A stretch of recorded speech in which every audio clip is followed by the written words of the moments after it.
শান্তিপুর গ্রামের এক কোণে একটি পুরনো বাড়ি ছিল, যার নাম ছিল বটতলা বাড়ি। লোকমুখে শোনা যায় সেই বাড়িতে একসময় অনেকেই থাকতেন, কিন্তু এখন কেউ থাকে না। এক সন্ধ্যায় রাহুল এবং তার বন্ধুরা ঠিক করল তারা সেই বাড়িতে রাত কাটাবে। সন্ধ্যা নামতেই সবাই মশাল নিয়ে বেরিয়ে পড়ল। বাড়ির কাছাকাছি পৌঁছালে সবাই দেখল বাড়িটা একদম নির্মল, কেবল ঝিঝি পোকার ডাক শোনা যাচ্ছে।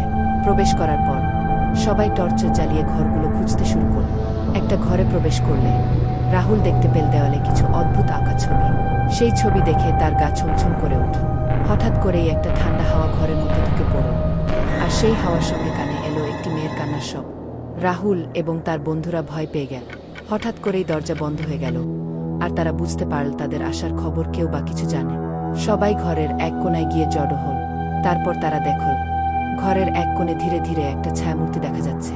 মেয়েটি ধীরে ধীরে তাদের দিকে এগিয়ে এলো, চোখের পানি গড়িয়ে পড়ছে।